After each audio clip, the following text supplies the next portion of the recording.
See me, I'll go back. Let me see me, I'll go back. Feel you see me, I'll go back. Cause I'm a pretty baba.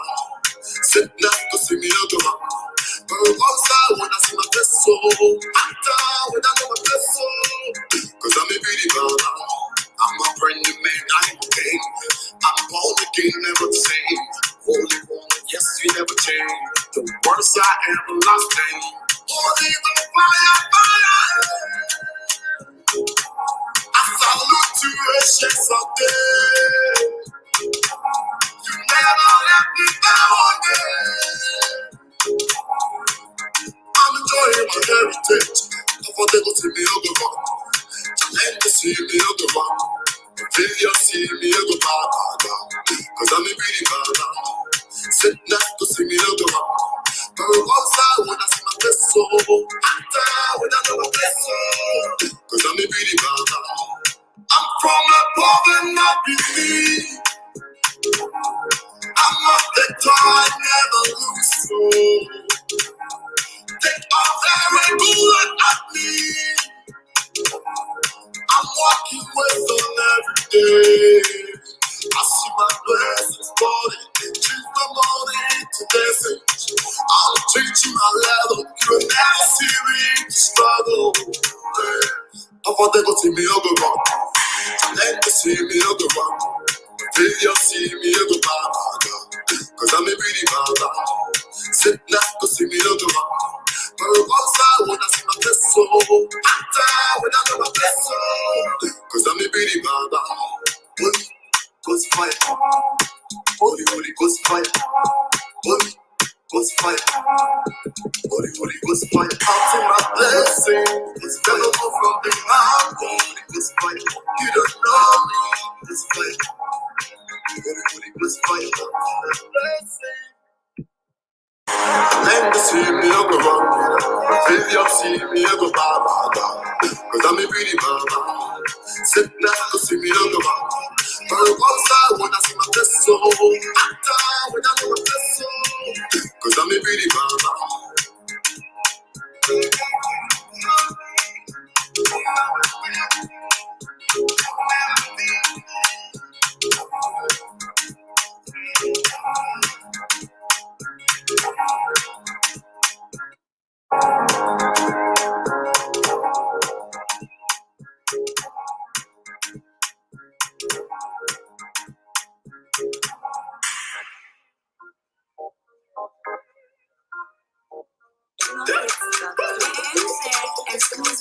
Grabby, why you taking?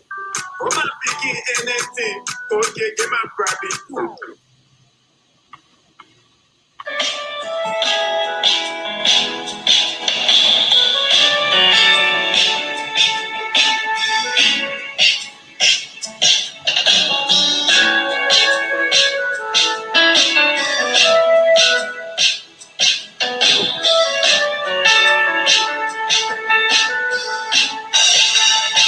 Lord, you are the most.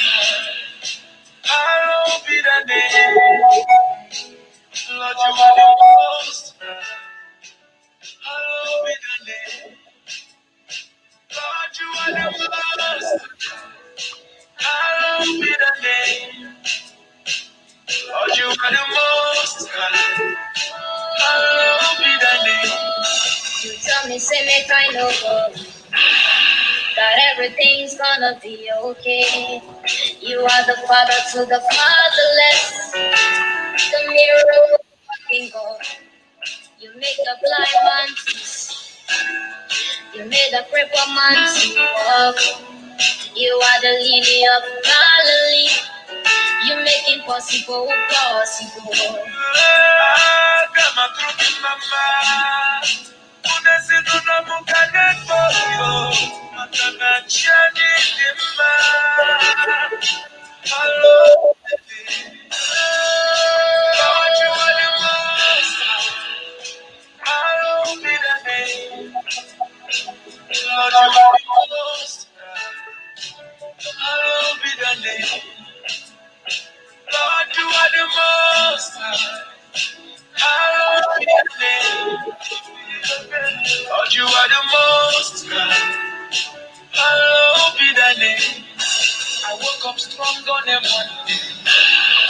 go to gym on a Tuesday, then to the studio on Wednesday. I work it out till Thursday morning. I be chilling on a Friday. I play some shows on Saturday. If you ask me what my best day is, it's when I praise you on Sunday morning. I got my group in my mind. I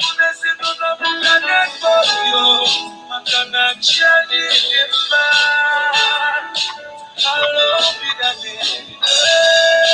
Lord, you are the most. Good day and welcome to Family Connection International, Lord, you are the most.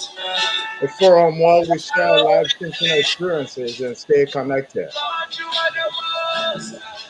As always, we're here every Sunday at 6 o'clock Eastern Time. Whatever you're doing, you have joined us tonight. We want to say thank you so much for joining us. We also have a very special guest today, which we'll be introducing very shortly. On behalf of Levi, Ben, we are here again. I want to say, Ben, welcome. Thank you very much. And,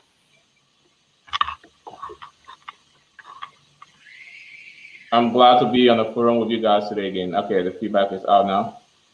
It's from your end. No, it wasn't from mine. All right. Levi, how are you? Well, I'm doing pretty well. To God be the glory. Again, it's a pleasure to be on this platform, and we just can't wait to do as usual what we love doing. Thanks very much, and we go. Great.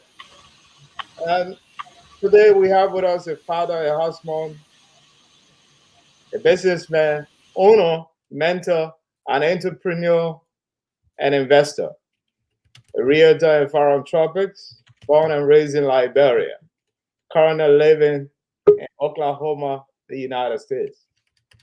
And he's no longer than our friend and brother, Sam Ngardu. I want to say, Mr. Ngardu, thank you for taking our invitation and welcome to our show.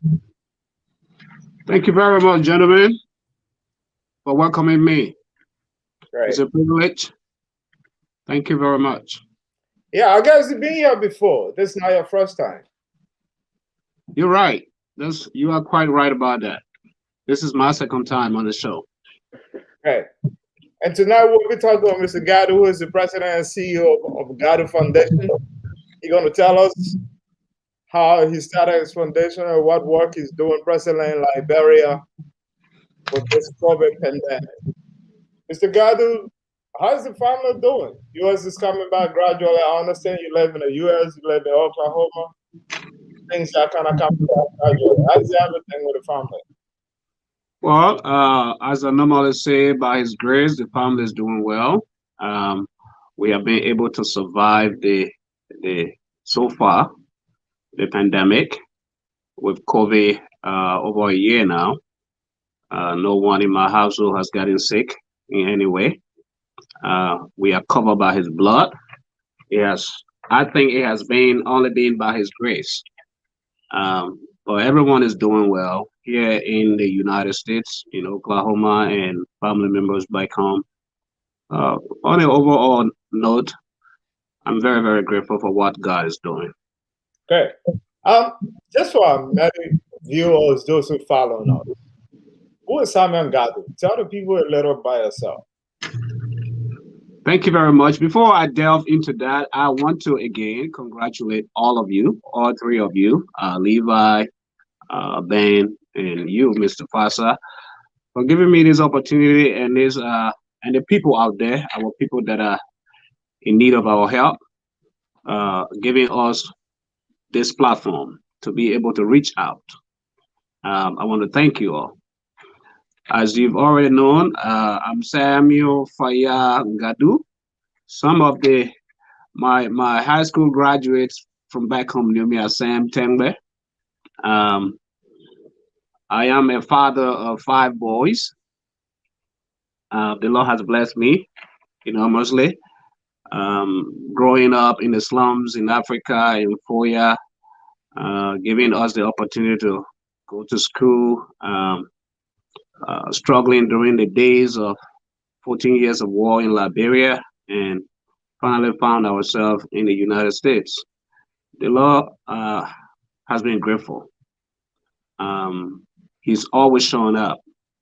I'm a father, I'm a business owner, I am an investor, I'm a husband, I'm a Christian. I am the owner of the founder and CEO of the NGARDU Foundation. And that's all so far probably I can say about me. You say you got 5 boys. So you only need one more to have a basketball team, man. That was correct, but that has come to an end. Why you stop, my man? You got to continue. Why?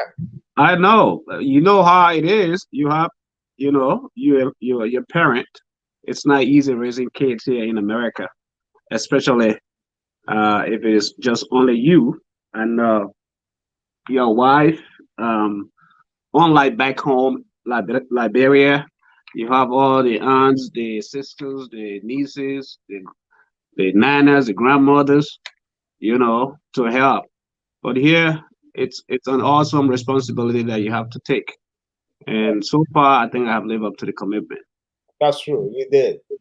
Unlike other people who only got one, you really did. We have to commend you for that. I know it's a great task. But let's come to the issue for today, Sam. You have this foundation called NGARDU Foundation. Give us a background. How did it all start? I would say it is an idea from God. We have, I can say we have a lot of organizations out there, nonprofit organizations, foundations out there, but it is a desire to give. It came about having the desire to give, and it took me by growing up as a child. Back home, I was able to have a vision of what my parents were, especially my dad. Bless him, he's gone to be with the Lord. But my mom and my dad were givers. And as many of you know, those of us that grew up back home, my parents used to have kids coming from villages, towns to stay with us to go to school. We fed them, we took care of them, and all of us, almost like 10 plus people, almost 14, 15 in one household, and all I saw them do all those years with the little they had was to give. They gave by sending those kids to school, including us, the biological kids. They helped them out at the end of the school year. Those kids would go back in the villages to help their parents out. School year, they all come back home, and people would come ceaselessly. Anytime, in our house, swing by, and my parents would always offer them food, and other things, help them in every way possible. My father was a builder. He built churches. He helped in so many ways growing up in Lofa, Foya to be more specific, in building a lot of churches, and looking back, he did it, I would say, ungratis, but it was a blessing. He was sowing a seed. And that's what he did. I didn't even realize all of that until he passed. And testimonies upon testimonies from pastors, from people, what they have done. So I decided to keep this man's legacy going, because all he's done his life was, and my mom was, to give. They impacted so many lives. And that is what I've learned. So in honor of his name and legacy, we were able to create this foundation. This actually started a year back around 2014 during the Ebola crisis in Liberia. The Lord heavily poured on my heart to be able to help during those crises when Ebola was taking place in Liberia.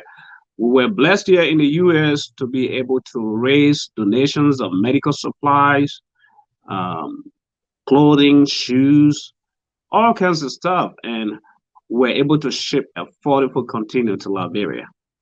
This was all behind the scene all these years. That's how much God has been moving. And finally, this year, we decided to come out of the woods, to be more public, to bring everybody in, because we realized that this is not a one man thing. Looking at the impact that it is having in the lives of people.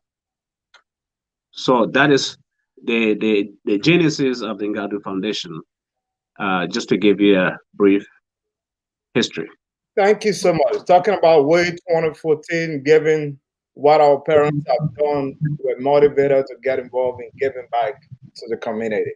Can you tell us some of the things that you were able to give under the, how can I say, on a cover during 2014? What are some of the medical supplies who benefited at the time during the Ebola crisis in Liberia?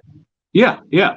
Uh, Amazingly enough, we were blessed to, through that giving, to help a local clinic over there called Healthline, and they were struggling a lot. Healthline Medic uh, Clinic.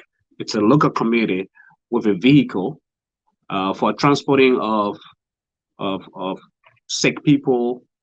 If there's any emergency that they cannot handle from there, to take to the bigger hospitals like JFK, St. John's, not St. John's, the Catholic Hospital.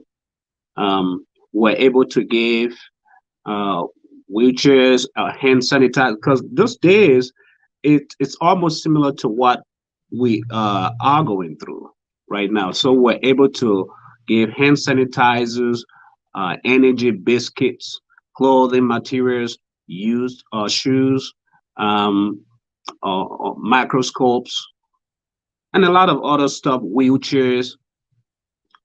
Uh, it's just to name a few. If you do look on our page, our Facebook page, you will see a lot of those things that people gave, were able to give here in Oklahoma, and not only Oklahoma, because during that time we were able to get a lot of stuff coming from other states, coming here just to make sure that shipment leaves to go and have our people back home. Is the organization registered in the United States? If so, what status do it possess? The Ngardu Foundation is registered here in the state of Oklahoma as a nonprofit. We have no political intention for this organization. It's purely humanitarian, philanthropic. It is registered with the state of Oklahoma. It is registered at a federal level. We are right now currently in the process of getting our 501c3. Yeah, which brings me to another point. I know I'll be going to my colleagues very shortly. Some people do all this thing back home in Africa with different honor too. Maybe you have political interest. That's what others will do. They start to do these things, and eventually they will run for office. Do you care to tell us here what's their intention? The intention is to give. It's a philanthropic organization. There's no political ambition behind it. You're quite right, because we've seen that happen. People leave from here and they go in the name of humanitarian to help to give. But this is not it. This is my sole desire to honor the integrity, the legacy of my father. And so it has no political bearing.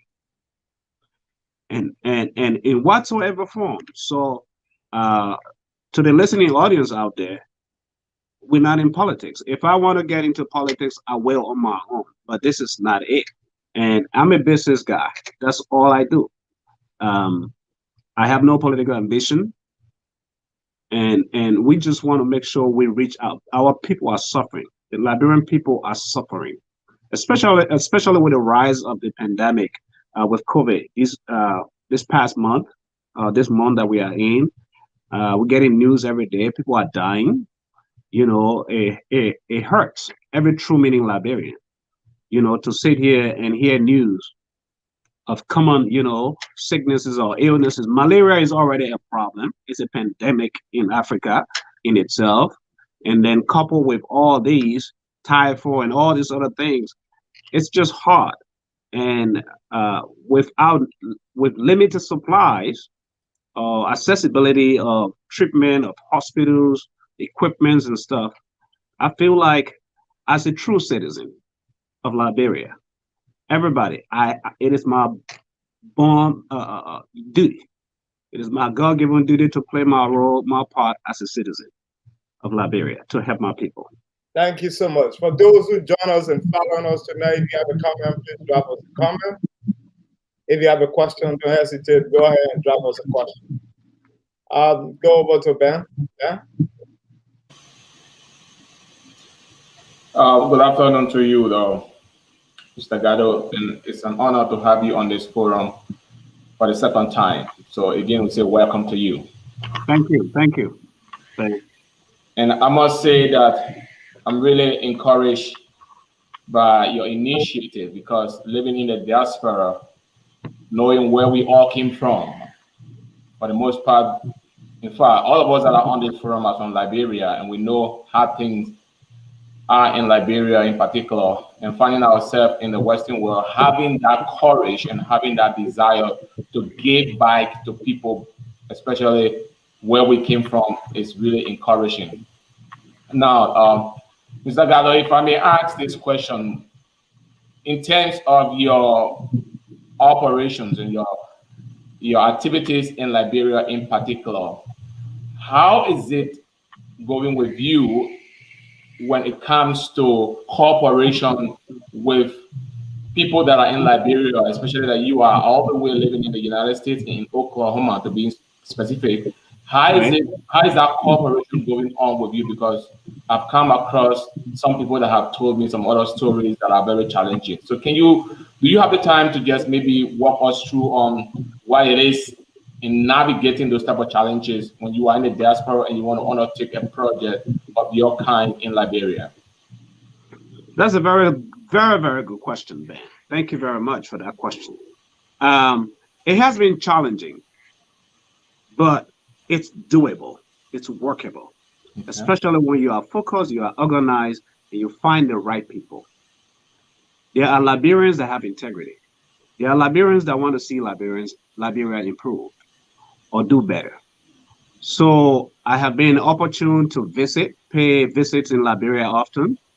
And during those visits, I have been able to organize people that I feel have integrity, comes on the table with integrity, galvanize women, men alike, and share the vision with them.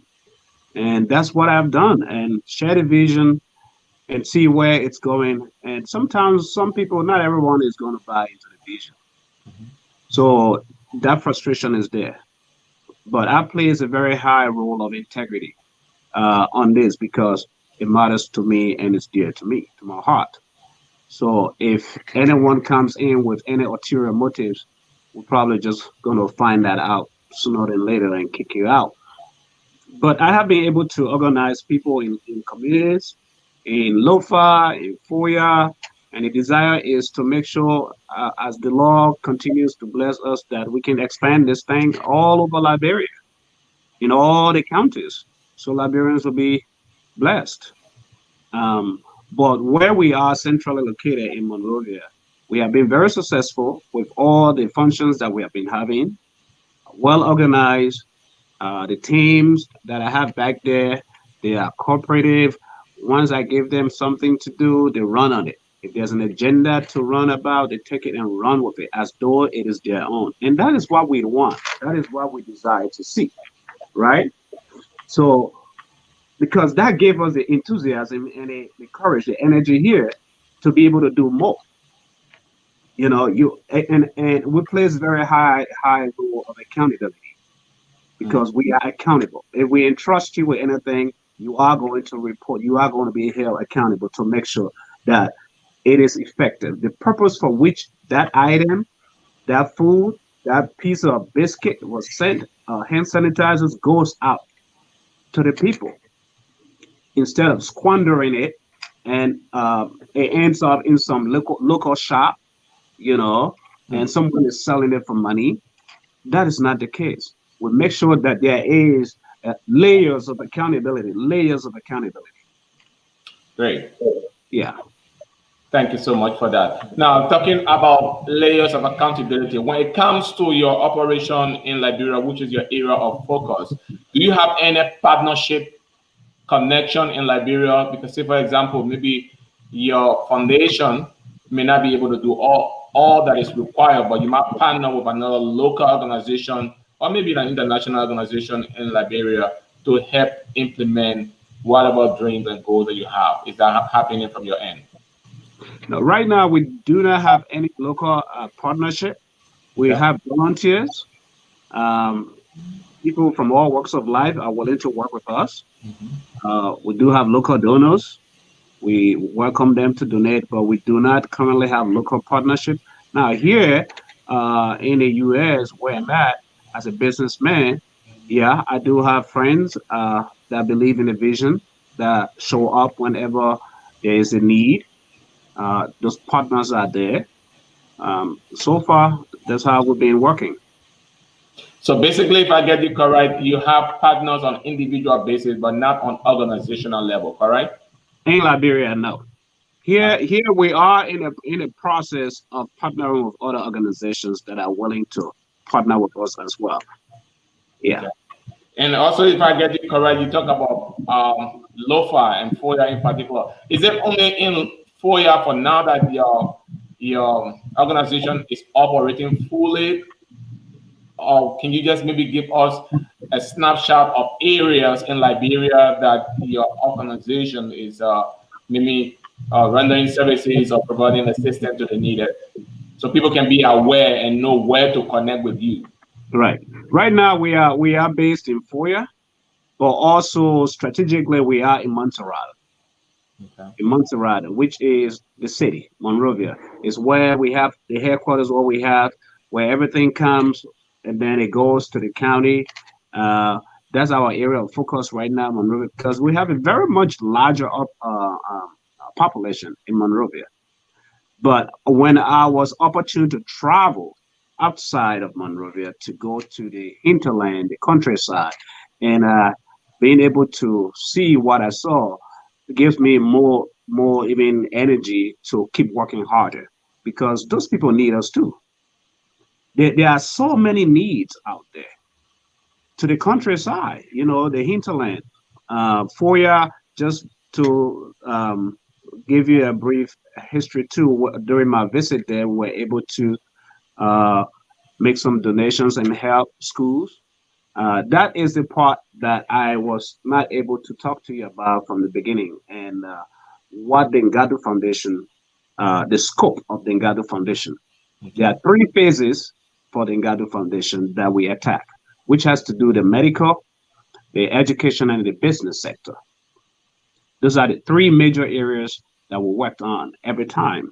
So we get into communities and find out poor healthcare, local clinics need help, and we boost them up with equipment and materials to help. Because take it for instance, Ben, the problem starts in the community. And if there is not a system put in place to address, especially medical issues, the bigger hospital, the overall government hospitals, Cali Hospital, JFK, they're already swamped, right? So if these local communities are empowered to take care of these minor cases, it will help our people a lot. We go into schools in the line of education. We help with scholarships, especially we find our students who really, really are smart or want to go to school, but their parents cannot afford anything because of poverty. Their parents cannot afford sending these children to school. So we go in and help them, sponsor these kids to go to school a whole year because it doesn't take a whole lot. Can you imagine, just for the listening audience, $100 US, just $100 can sponsor a child's tuition for the entire year. So this is something we all can do. And talking about the business side, the business sector, which is also so dear to my heart because I'm a businessman. I realized my experiences in Liberia wasn't too favorable or too pleasant when it comes to businesses. Liberians have a lot of ideas, but sometimes we do not know how to put those ideas to work. And I would tell you, poor customer service is another issue. So we come in as an organization, you need help, we train you how to run your business, what you need to do to run your business. What are the tools that you need? We're not here to give you money, but we can train you and point you in the right direction. These are Okay. some of the things that we do. Great. Now, leaning onto the business aspect of your organization, as you know rightly, that as you stated initially, that this organization is a non-for-profit organization, and you just stated that you have three key components of this organization, which are education, medical, and business. How can Mhm. you reconcile the business aspect of this organization with a non-governmental status as it relates to the requirement in the United States? When I talk about business, I'm talking at a different level. That's a Okay, very good question, by the way. I'm not talking business in terms of profit. good. We are not making profit off of this. We are giving services that are free of charge, helping people to train them up how to manage what they make, what they have. This is when I talk about business, that's what I'm talking about. Helping the Yano boys, the way we normally say the Donga Flair boys, out there, the shop guys. How can you, what is it that you are doing wrong that your business is stagnant? We come in to help you and give you the necessary tools, necessary training. Uh, we don't ask you for money to pay us. These are free services that we offer. So when I talk about business, that's you are quite right about that. And thanks for bringing that up so I could make that clarification. Thank you. I appreciate that. Now, I'll just let the turn the floor over to my colleague, Minister Liva Tatos Daniel. Liva, are you there?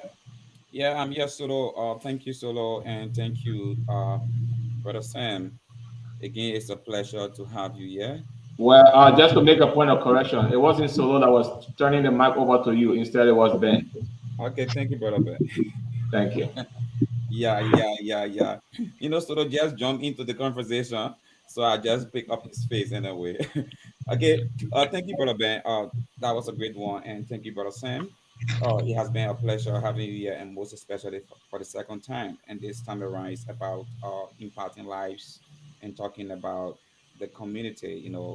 That's something that a lot of people out there would like to hear, would like to know how they can be, beneficiary of, and how their lives can be blessed in totality.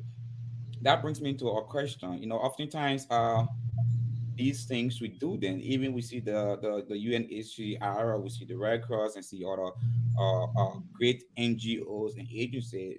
Most of them do donations, but those things don't reach the actual beneficiaries. You're quite right. Those things on the surface, they say it's going for the poor. Let's take for an instant. A lot of people complain about the some distribution that went on recent times in our country. Okay, it was meant for the very poor, but a lot of them did not receive those distribution. As an organization, as a foundation, I want to know what strategy have you put in place that your donation will meet uh, uh, uh, uh, the actual beneficiaries, and who are those? How do you do your selections? Who are the Very, beneficiaries? How do you do very, very good. strategies? Very good question, Levi. Thank you very much for that beautiful question. So this is where we come in, what I term as grassroots. We look for grassroots organizations. When you look in Liberia, you'll find out that every community has community heads or leaders. So these leaders know, like, I give you an instance based on the previous donation we just made in Monrovia a week ago. Um, in the New Georgia area, there are organizations that are there, community heads. So we reach out to those community heads. that know their communities better than us. And in order for them to become community heads, these people put them there to be their heads. So they have programs that they are executing. So we go through these community leaders and tell them this is what we needed. What is it that is lacking in a community? How can we help? So we galvanize them, their support, and execute the projects that we have. On the other side, we team up with church leaders. This is another very good area where we have been very, very successful, teaming up with church leaders, pastors that run churches and commit, they know what's going on in their churches. They know in neighborhoods because these people are talking to their members every now and then. They know what's happening. So we team up with them and use their churches in order to be able to reach people, especially churches that are in communities, because that it's also for most pastors another form of evangelism to them, because once we come in with, say, clothes, used clothes, shoes, hand sanitizers, and other things that we want to give out to the community that your church is in, and you are working along with us, you can use that to bring people to Christ. So this has effectively worked for us. So we literally go to these grassroots communities in those neighborhoods, reach out to them, and they are the ones that work with us. You're right. Sometimes if you go with those big organizations like WHO and those other big organizations, it's hard for the money to reach down there, or the nations to reach the poor man, the actual person who is really in need. Very, very difficult. It's going to get stuck along the way. But Definitely. we look at that and be able to cut that out and go directly to the grassroots. Definitely, that's something that we all look at. We all, a lot of people hesitate when it comes to these kind of things, giving a donation, because they are worried as to whether those donations will actually go to the needed people. Because oftentimes we see people that are heading those because programs, organizations, NGOs, they are running private jets. Mhm. Their lives are getting better, while those that are supposed to be catering for lives are getting worse on a daily basis. That brings me to another question. You've been existing for about 7 years, since 2014 till now. Can you tell the audience, our listening audience, what is your greatest challenge, and that is You, your greatest you, achievement you, as an you are organization? cutting out. You are cutting out. I didn't quite hear that. Can you tell our listening audience what is your greatest challenge as an organization? You've been existing for about 7 years. It's not just 1 year, it's not 2 years, it's 7 years, about 7 years. Can you tell the audience what is your greatest, or what have been your greatest challenge, and that is your greatest achievement as an organization? The greatest challenge I tell you is over the years is raising the needed funds and materials to help the people. Two, if these materials, equipments, and other things, donations are shipped from here to Liberia, to be more specific, getting these things out of the port of Liberia is the biggest hurdle, because um, I don't know if other organizations have gone before and they have, in the name of nonprofit, and government have put things in place that shut down a lot of that stuff. But sometimes it get very dicey and difficult to get things that those of us that are helping truly mean that when these things are taken out of the port, are going to go and help. Very, very difficult to get them. Sometimes we have to dig in our own pockets to help, spend money, our own personal money sometimes, to make sure that, because you don't want to ship a 20-foot or 40-foot container from here and it's stuck at a port and the people are dying, with money in your pocket or whatever. You just have to dig. And it has been a sacrifice, as I may want to say, but it's a challenge. The biggest accomplishment is when these things that we give out to the public When you see on the faces of these people receiving rice, receiving hand sanitizer, mask, supplies to help the community. When you see a child who wants to go to school, but their parents couldn't afford going to school, when you see they realize their tuition is paid for the entire year, you see that smile on the faces of these children. That is something I normally tell my own children and friends that money cannot buy. That is something that God puts on my heart. It brings me so much joy to see that smile. I'm working on a case right now, to be more specific, of a lady that just called me a couple days ago, a Liberian who got diagnosed with liver failure, kidney, and she needs kidney transplant. Everything is failing, and so she has to leave Liberia. She's in Ghana as we speak, on a hospital bed. I was able to talk to them. They send me pictures, and there's no donor. There's no donor, and they can't even stand the fees that they are charging, the hospital is charging. So I'm dealing with stuff like that. But imagine giving them hope, giving someone hope. That is what matters. Imagine a child whose parents, that was something, if you look on our Facebook page, students couldn't afford paying their WAS fees, what they call in Liberia. They were stuck and they were about to taken out of school. And the NGARDU Foundation stepped in and helped, just a little or nothing. But it brought joy on the faces of these people. A child being sick and say, go to this hospital. It only takes $20, $30 to help them out with, medical fees and stuff. Seeing that happiness, that joy, that is what keeps me going and this organization going. And the many people that work with us, our volunteers, my heart's up to them. Because there's no way I could have done it. There's no way we could have done it without them. Those volunteers, the people that are willing to work along with us, everyone is chipping in, everyone is helping. That is the joy that I get out of this that money cannot buy. Wow, that's wonderful. That's a really wonderful task to perform. We want to say thank you to brother Sam over there that has been doing all he can to ensure that the people in Liberia, are catered for, especially those that are of the lower class, like he said, those that we consider the grassroots, those that cannot afford to put food on their tables. At this junction, we will turn it over back to Solo from the other side of the studio. You can pick it up from your end.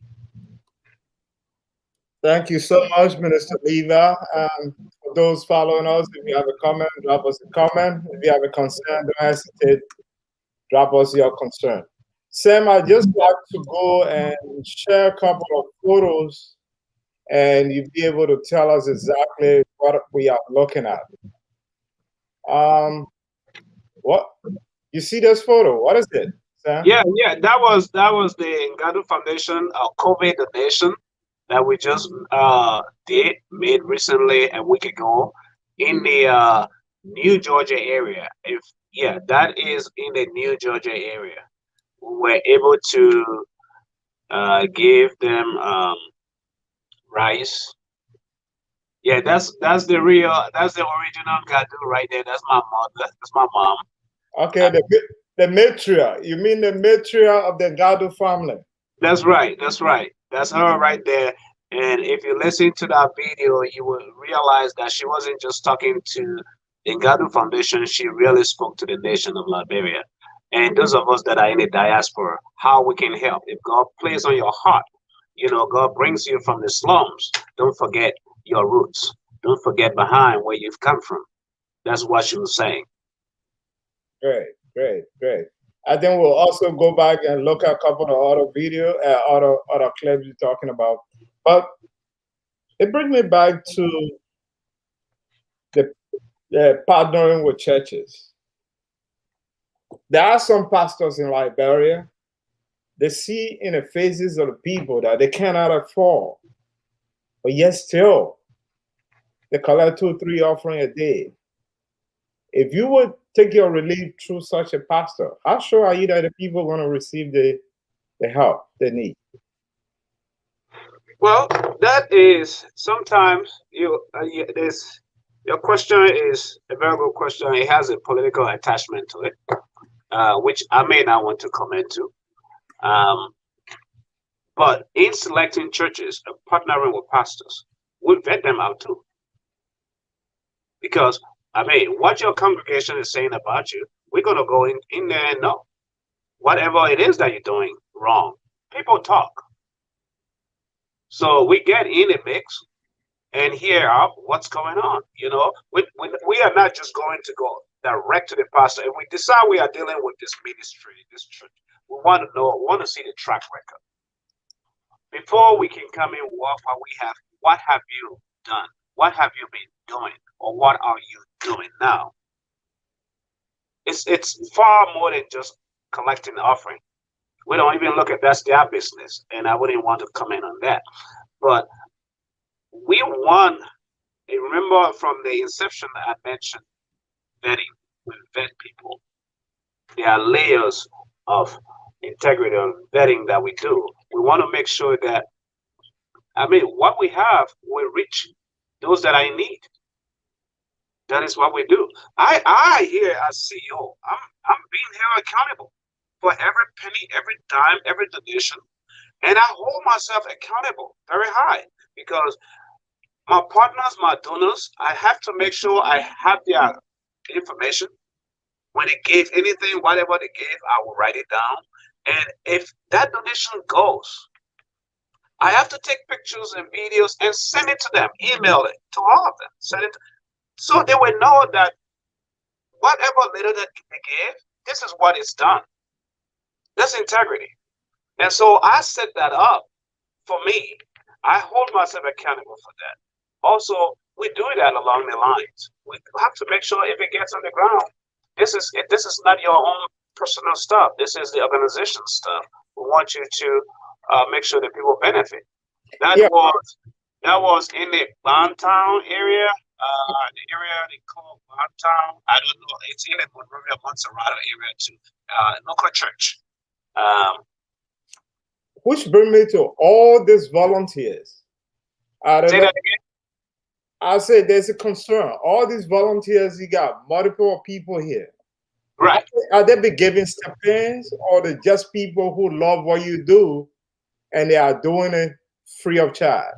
Do you have to pay their transportation from their homes to come to this location to volunteer?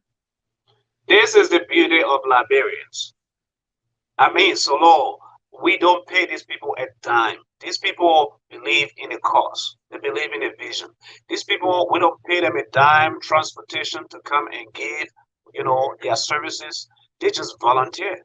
And that is what shocked me. That is what amazes me every day. That is what moved me to do what I need to do. Yeah, it moved me so much that I have to do garage sales weekends just to rest, funds, get some used stuff around, laying around, use garage sales, generate some money, and send down and help. We sell stuff on our Facebook page, working on the website where we get stuff from African wear, clothing and stuff where people can buy, and that as a donation. Everything goes as a donation. So these are some of the ways that we generate funds to just help around. It's just accepting donations. Like personally, I do garage sales and other things. Friends want to come over and help. It's purely philanthropic. Can you check your audio, Sam? You come in kind of thin a little bit. I think you are receiving a call. Maybe if you can get out and back, I think it'll be good. Because it's like. Can you hear me now? Am I audible? No, a little bit more. Can you just do some adjustment? Yeah. Okay. I think you are receiving a call. Maybe that's what caused it. No, I wasn't receiving any call. Am I good? You said get. This is Family Connection International, the forum keeping in touch. We are almost down to the wire. Once we get Sam back, we just ask him how people can be able to donate to this kind of program. But I'd just like to bring Benwell with Sam. Sam is almost there. Uh, Good. yeah, you're very good, Sam. Pretty good. So tell us, people want to contribute to your work you're doing and here in the U.S. or in Africa. How can they reach out to you to make contributions? We have various ways where we take donations. We take donations via Cash App, Zelle. Those of us that are here in the US and Europe. If you go on our Facebook page, there is enough information there as well for our viewers or donors. And we do have a website as well, NGARDUFoundation.com. We have our donation button. Whatever God lays on your heart, give. Um, and those of our listeners that are local, you want to write us a check.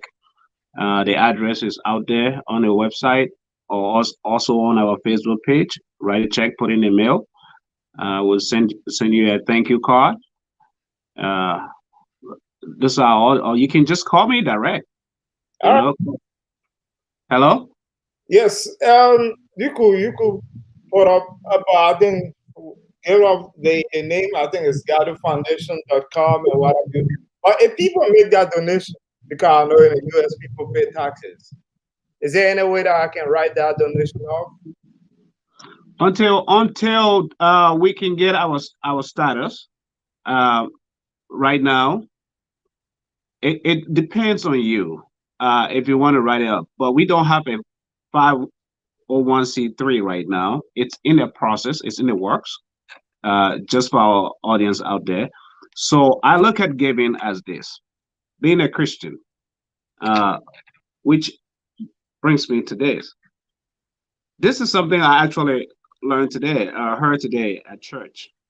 Sometimes it's good to give, not expecting anything in return, because you are going to get something in return, whether you expect it or not. Giving out of a magnanimous, generous heart. Because if you are receiving something, I understand from the perspective of asking from organizations here in the US, the way US is structured. But I am taking it at a different level.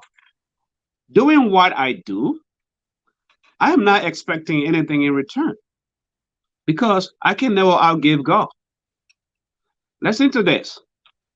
Scripture says, I'm not trying to preach, but scripture says that if you give to the poor, you are lending unto the Lord. And if you are lending unto the Lord, there is a guarantee that you'll receive it back and you'll receive more. That is the essence of giving. That is true giving.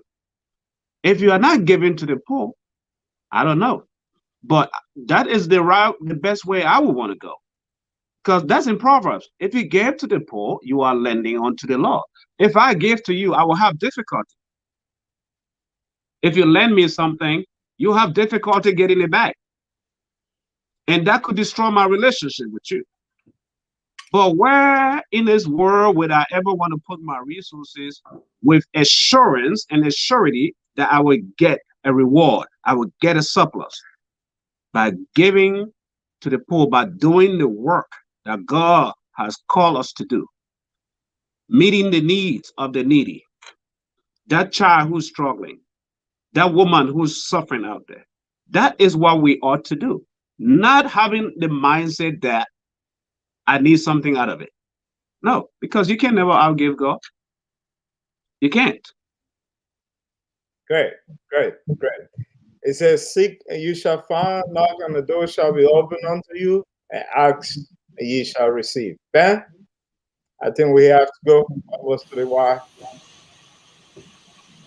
The more you give, the more you receive. That's right. You're quite right. It is better to give. And It is better to give than to receive. Listen to this. He said, I will open the windows of heaven. It didn't say window, not one window. It said, imagine if heaven opened just one window on me, I'm good, man. Just one. But scripture says, I will open the windows of heaven and pour down my blessing, that you will have room, not enough room to contain it. Amen. Amen. Having said that, notwithstanding, we look forward to you getting the 501c3 status, especially we that live in the United States or in the Western world, so that at the end of the day, after we shall have made all possible donations, trusting God to open the doors and windows in heaven to put his blessing on us. And some of his blessing that he might be putting on us could be in our tax return claims that we have to make at the end of the year. So it would be great if you get that updated status of the organization. Please keep this body informed so that we can let the listening audience know of where you are. Now, having said that, Mr. Ngardu, I would like to ask, in 3 or 5 years from now, where do you envision NGARDU Foundation to be? Our desire and vision for Liberia right now in 5 years is to make sure that this organization is having an impact in all the counties in Liberia. That is our major, and not only that, but even here in the U.S., we want to make sure there are Liberians, that come here in America and they are struggling. They are suffering. It's sad to say, but they are. Some of them can hardly pay their bills. Some of them are. I have someone, a Liberian, who is on his sick bed right now at a local hospital called St. Francis. That I just got a call last night. Going through from here into Tulsa, he took sick, and took him to the hospital. Got diagnosed with cancer, and he doesn't know anybody here. He got the call made now almost 10 to 11 last night. He's there. So this is what we're talking about. It's not just Liberia. Even look around you, the community you live in. There's need. There's need everywhere. Wherever you are, there is need. It's incumbent upon you to meet that need. It's impact. What impact are you playing in the lives of people? Because at the end of the day, you live and die. They say, oh, this, that. But what impact, what legacy, what name are you leaving behind in people's lives? That is what matters to us. Yes, I will update the organization and our many viewers out there as soon as we get that status. Because, I'm a businessman. I like to do tax write-up too. So, yeah. Very good. Thank you for that. And you talk about Liberia being able to cover all the political subdivision in Liberia. We're talking about like 15 counties, correct? That's right. So in 5 years, your goal here now in 5 years, or you envision that in 5 years, this foundation will be able to spread or have an impact in all the 15 political subdivisions in Liberia. That's correct. That is our vision. That is what we desire. And I believe, not only think, but I believe with my heart that it's doable, that God can do it. Because sometimes when God puts something in your hand, he's just testing you. You do your part, let him do the rest. He's going to do his part. The NGARDU Foundation we're just doing our part. And leave the rest with the Lord. That's all he's doing. The Lord is going to finish the rest. He's going to do the rest. Great example. And in setting that example, my last question just before I let you go, what are you doing for people that live in your backyard? I mean, the assistance is going as far as Liberia, but right in your neighborhood, what are you doing? What is this foundation doing in your neighborhood? Yeah, I just talked about that a few seconds ago, where we're looking at needs. There are needs everywhere, even where you live. Even where I lived here in Tulsa, Oklahoma, there are needs, and we're exploring those needs. People come to me on personal basis for help. We give them the help that is necessary. I tell you, a couple of months ago, a family moved here. Actually, it's not just one family; other families they're moving, but this particular family never had anything to sleep on. So we're able to go out there, the few donations that people give us, mattresses, chairs and stuff, and we help them out. You know, that's what it's all about, impact. These are some of the things that we are doing in our community because the need is everywhere. All that matters is just look around you. Thank you so much, Mr. Gadol. I appreciate you being on the program today, and I appreciate your initiative or your willingness to do what you are doing for the needed, both national and international. Thank you, and nothing else I wish you but all the best in your dreams and all of your projects and undertaking. May you be successful in them. Thank you very much for that, and I also welcome all of you on board. Be a part of what God's doing in the lives of people. The entire show, you guys are more than welcome. There's no way we will do this without you uh, giving us this awesome platform.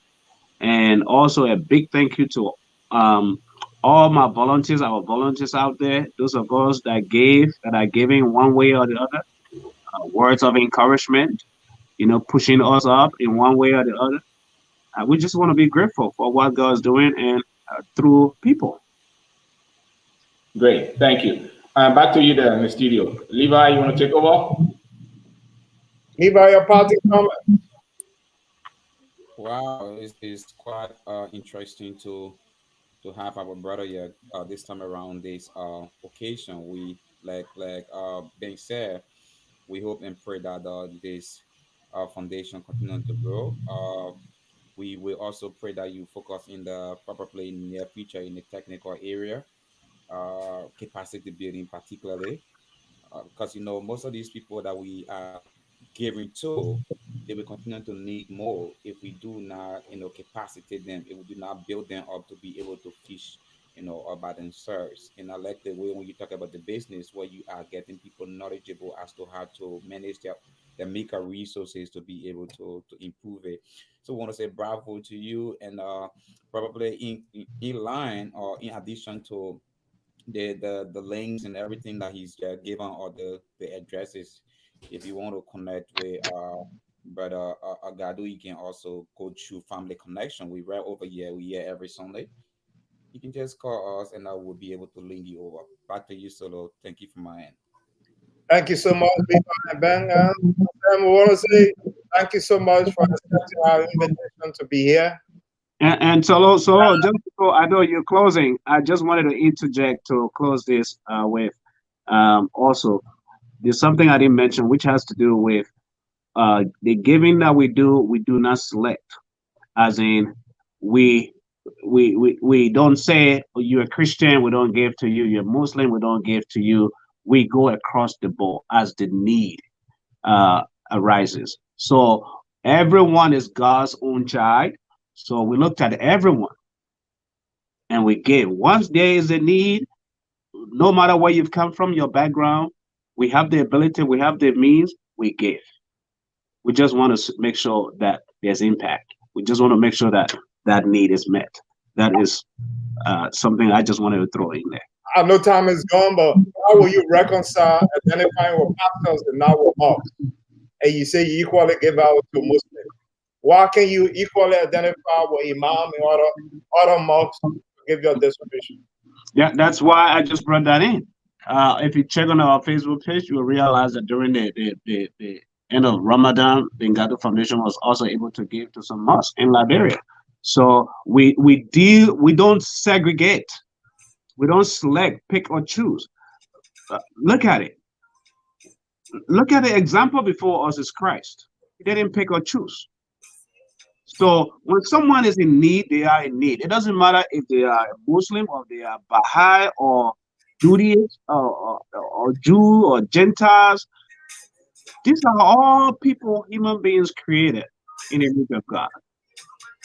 So the NGARDU Foundation goes beyond segregating. We open our doors to whomever. Thank you so much, Mr. Sam Ngardu, President and CEO of NGARDU Foundation. If you get your 501c3, come by. Let's talk about it. Let people know, because in America, people put their money where they'll be able to get something back at the end of the day in tax return. Other than that, this is how we go home. And we just want to say Liberia celebrate 174 independence come July 26th. So I'd just like to take this little box a little bit. This is how we go home tonight. And join us next week Sunday. Strategically, physically, we can make a difference automatically. Let's live in unity. All for one and all for I am proud to be alive, baby. And I don't care what anybody will say. I will join